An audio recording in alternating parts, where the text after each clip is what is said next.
हमारे YouTube channel Vijay Prakash Pappu में आप सबों का स्वागत है। हम करेंगे आपके शिक्षक बनने का सपना साकार।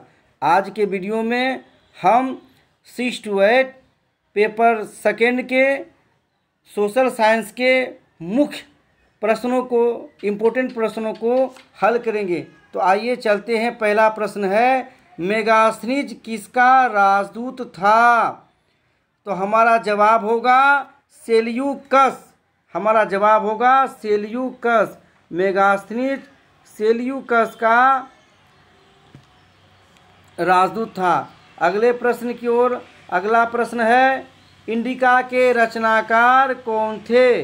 इंडिका के रचनाकार कौन थे? आपने भी तुरंत देखा कि सेल्यूकस के राजदूत थे मेगास्थनीज। मेगास्थनीज ही इंडिका के रचनाकार थे। तो हमारा सही जवाब होगा मेगास्थनीज। मेगास्थनीज इंडिका के रचनाकार थे मेगास्थनीज, जो सेल्यूकस के राज दरबारी थे। अगले प्रश्न की ओर। अगला प्रश्न है, बौद्ध धर्म के प्रचार के लिए अशोक ने किसे श्रीलंका भेजा? आप जानते हैं अशोक महान वे बौद्ध धर्म के अनुयायी थे। जब कलिंग पर उसने आक्रमण किया था, उसी समय उसका हृदय द्रवित हो उठा था और उसने कभी भी युद्ध न लड़ने का संकल्प लिया था और बौद्ध धर्म ग्रहण कर लिया था। और वे बौद्ध धर्म के प्रचार प्रसार पे पूरा ध्यान देते थे।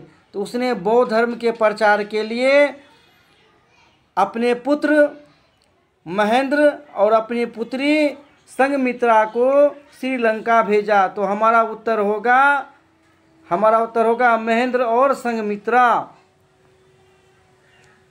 महेंद्र और संघमित्रा। संघमित्रा अशोक महान की पुत्री थी और महेंद्र अशोक के पुत्र थे। इन्हीं दोनों को बौद्ध धर्म के प्रचार के लिए अशोक ने श्रीलंका भेजा। अगले प्रश्न की ओर। अगला प्रश्न है, 3 महीने के हाथी के बच्चे का भार लगभग कितना होता है? 3 महीने के हाथी के बच्चे का भार लगभग 200 kg अर्थात 2 क्विंटल होता है। हमारा उत्तर होगा 2 क्विंटल अर्थात 200 kg। अगले प्रश्न की ओर। अगला प्रश्न है, कांसा किस धातु का मिश्रण है? हमारा सही जवाब होगा तांबा और टीन। तांबा और टीन।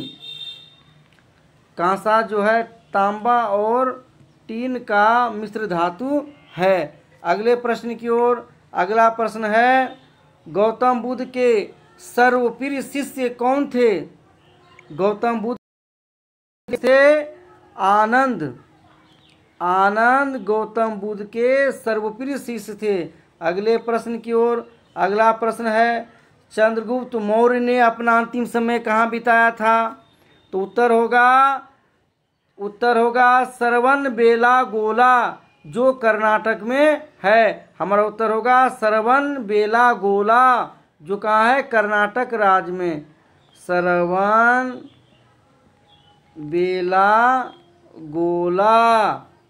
ये कर्नाटक राज्य में है। कर्नाटक राज्य में है श्रवणबेलागोला। चंद्रगुप्त मौर्य ने अपना अंतिम समय वहीं बिताया था। अगले प्रश्न की ओर। चंद्रगुप्त मौर्य ने अंतिम समय में किस धर्म का अनुसरण किया? तो चंद्रगुप्त मौर्य ने अंतिम समय में जैन धर्म का अनुसरण किया था। चंद्रगुप्त मौर्य ने अंतिम समय में जैन धर्म का अनुसरण किया था। तो हमारा उत्तर होगा जैन। अगले प्रश्न की ओर। अगला प्रश्न है, सत्यमेव जयते किस ग्रंथ से है? सत्यमेव जयते किस ग्रंथ से है? हमारा उत्तर होगा सत्यमेव जयते जो है मुंडको उपनिषद से है। मुंडको उपनिषद। मुंडकोपनिषद।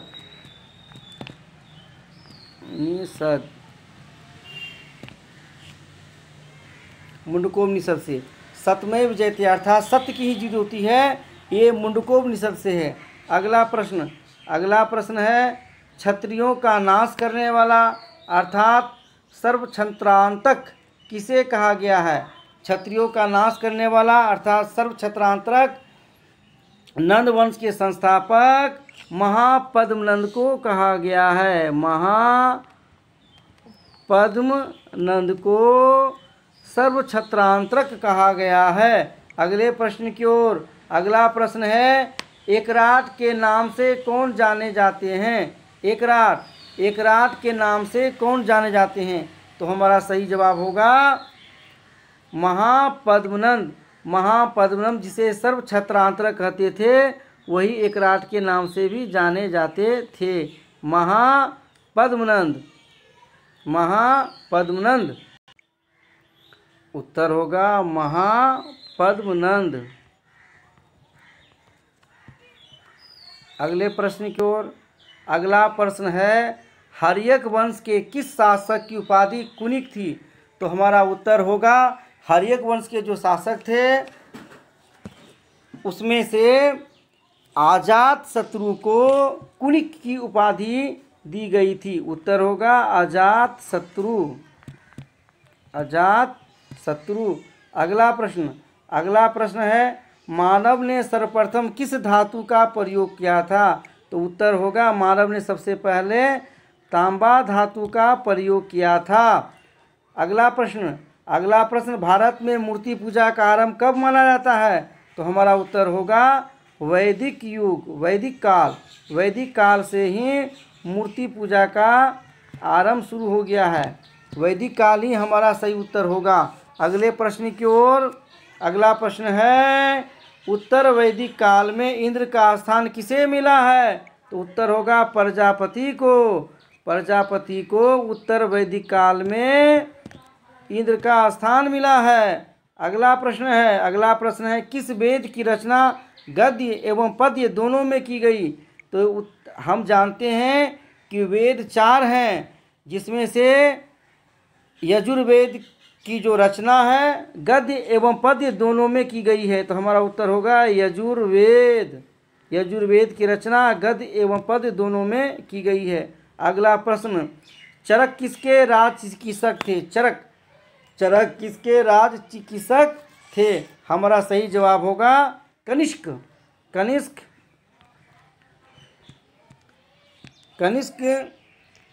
के राज चिकित्सक थे चरक जो है कनिष्क के दरबार में रहते थे।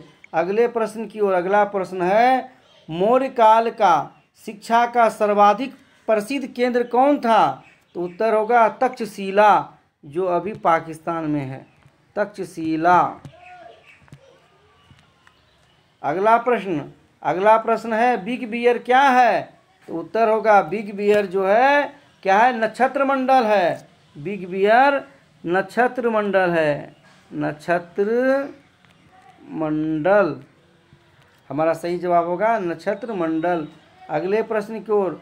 महात्मा गांधी द्वारा संपादित अंग्रेजी साप्ताहिक पत्रिका कौन थी? आप जानते हैं कि महात्मा गांधी ने हरिजन पत्रिका का भी संपादन किया था। 1933 में हरिजन पत्रिका का संपादन किया था, लेकिन इसका एक अंग्रेजी साप्ताहिक पत्रिका निकलती थी, उसका नाम था यंग इंडिया।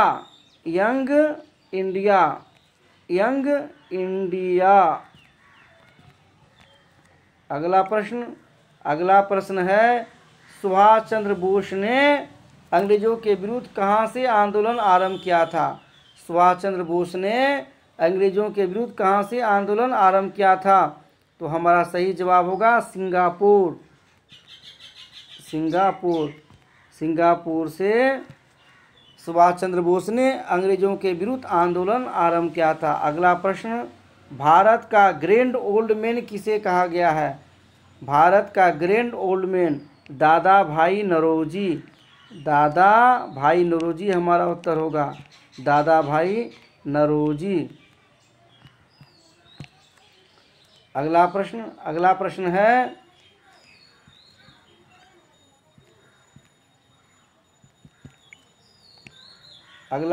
है, गुप्त काल के सर्वाधिक लोकप्रिय देवता कौन थे? गुप्त काल के सर्वाधिक लोकप्रिय देवता कौन थे? उत्तर होगा भगवान विष्णु जो है गुप्त काल के सर्वाधिक लोकप्रिय देवता थे। हमारा उत्तर गया विष्णु पे। अब अगला प्रश्न है कांग्रेस के संस्थापक कौन थे। कांग्रेस एक भारत की राष्ट्रीय पार्टी है। इसका जो संस्थापक था एक अंग्रेज ही था जिसका नाम था A.O. Hume. A.O. Hume Congress party के संस्थापक रहे हैं। कांग्रेस पार्टी की स्थापना 1885 में की गई थी। अगला प्रश्न है गुप्त वंश का वो राजा जिसने हुनों को भारत पर आक्रमण से रोका कौन था। तो हमारा सही जवाब होगा स्कंदगुप्त। स्कंदगुप्त ने हुनों को भारत पर आक्रमण से रोका था। तो हमारा सही जवाब होगा स्कंदगुप्त।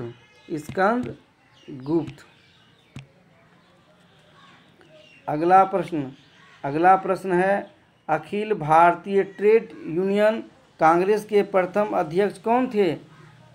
अखिल भारतीय ट्रेड यूनियन कांग्रेस के प्रथम अध्यक्ष कौन थे। तो हमारा सही जवाब होगा लाला लाजपत राय। आप जानते होंगे लाल बाल पाल के नाम से जानने वाले लाला लाजपत राय अखिल भारतीय ट्रेड यूनियन कांग्रेस के प्रथम अध्यक्ष थे, लाला लाजपत राय। अगला प्रश्न है लिंग हु फेन किस देश का पकवान है। आप लोग पकवान जानते हैं ना, पकवान। तो लिंग हु फेन चीन देश का पकवान है। चीन में लिंग हु फेन नाम का पकवान बनता है। अगला प्रश्न है पोंगल का त्यौहार किस प्रदेश में मनाया जाता है। तो पोंगल का जो त्यौहार है वो भारत के तमिलनाडु प्रदेश में मनाए जाते हैं, तमिलनाडु। अगला प्रश्न है तिल संक्रांति किस प्रतीक से संबंधित है। आप जानते हैं कि तिल संक्रांति 13-14 जनवरी को मनाया जाता है, जिसमें तिल की पूजा होती है, देवताओं को चढ़ाया जाता है। ये तिल सक्रिय तिलकुट की पूजा बिहार प्रदेश में होती है। तिल संक्रांति का संबंध बिहार प्रदेश से है, बिहार। अगला प्रश्न है संसार का सबसे बड़ा डेल्टा कौन है। तो संसार का सबसे बड़ा डेल्टा सुंदरबन डेल्टा। ये सुंदरबन डेल्टा जो है, सुंदरबन डेल्टा कावेरी कृष्णा गोदावरी नदियों द्वारा लाई गई मिट्टी से बना है। अगला प्रश्न है पशुपतिनाथ मंदिर कहाँ स्थित है। आप जानते हैं कि पशुपतिनाथ का मंदिर जो है वो लकड़ी से बना हुआ है और ये नेपाल में स्थित है, नेपाल। अगला प्रश्न 5 नदियों की भूमि किसे कहा जाता है। आप जानते हैं 5 नदियों की भूमि पंजाब को कहा जाता है। पंजाब में 5 जो नदियां हैं वो है चिनाब, रावी, ब्यास, सतलज और झेलम। 5 नदी होने के कारण पंजाब को 5 नदियों की भूमि कहा गया है। अगला प्रश्न है भारत के पठारी भाग में कौन सी मिट्टी पाई जाती है। तो उत्तर होगा काली मिट्टी।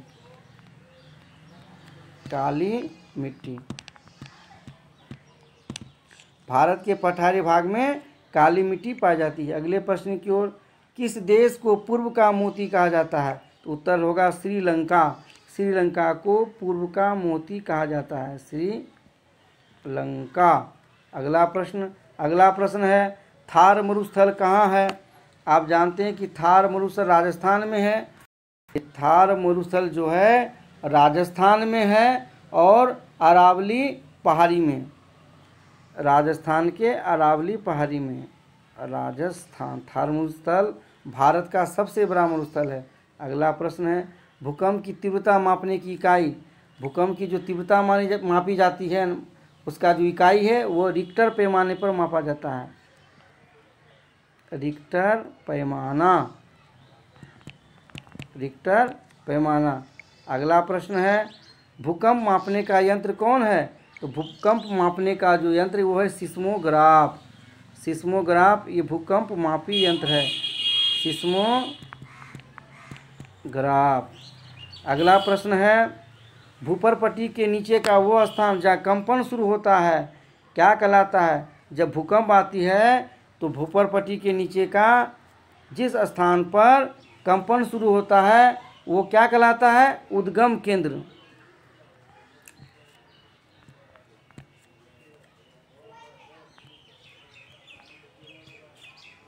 उद्गम केंद्र। अगला प्रश्न है, मध्य रात्रि का सूर्य कहाँ दिखा देता है?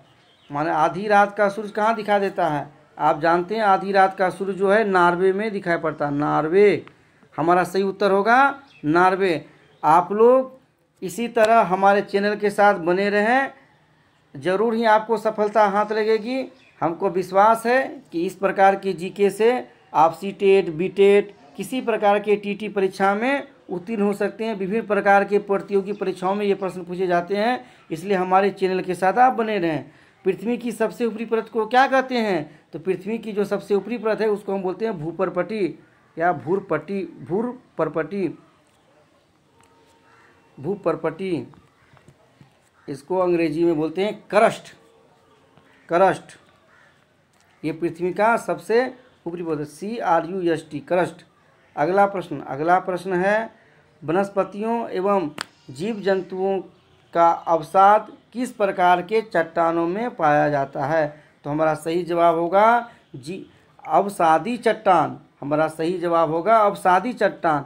अवसादी चट्टान में वनस्पति जीव जंतुओं का जो है जीवाश्म पाया जाता है। अवसाद मीन्स जीवाश्म। अगला प्रश्न है, किस महाद्वीप में ज्वालामुखी नहीं है? तो हमारा किस महाद्वीप में ज्वालामुखी नहीं है? उत्तर होगा ऑस्ट्रेलिया। ऑस्ट्रेलिया महाद्वीप में ज्वालामुखी नहीं है। उत्तर होगा ऑस्ट्रेलिया।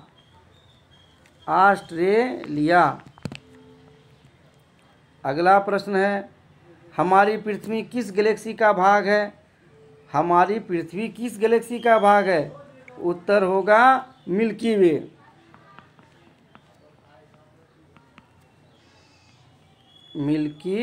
वे यानी दुग्ध मेखला। अगला प्रश्न है, गैलेक्सी की आकृति कैसी है? उत्तर होगा सर्पिल के आकार का, अर्थात सर्पिलाकार। हमारी जो गैलेक्सी है वो सर्पिलाकार है। सर्पिलाकार में सर्पिल के आकार का। अगला प्रश्न, वायुमंडल की सबसे निचली परत कौन है? वायुमंडल की सबसे निचली परत कौन है? ये प्रश्न बार बार परीक्षाओं में पूछे जाते हैं। तो सही जवाब होगा क्षोभ मंडल। ये वायुमंडल की सबसे निचली परत है, क्षोभ मंडल। इसी मंडल में मौसम संबंधी घटनाएं घटित होती है। अगला प्रश्न है, किस मंडल से रेडियो परावर्तित होकर पृथ्वी में वापस लौट आती है? ये हमारा सबसे ऊंची वायुमंडल का सबसे ऊपर का परत है। इसका ऊपर परत है जिसका नाम है आयन मंडल। यहाँ से रेडियो तरंगे लौटकर वापस आ जाती है। आयन मंडल ये वायुमंडल का सबसे ऊपरी परत है। अगला प्रश्न, भारत के किस राज्य के 3 तरफ अंतर्राष्ट्रीय सीमा है? त्रिपुरा एक ऐसा राज्य है, ये 3 तरफ से बांग्लादेश से घिरा हुआ है। उत्तर, दक्षिण और पश्चिम से यह बांग्लादेश से घिरा हुआ है। उत्तर होगा त्रिपुरा।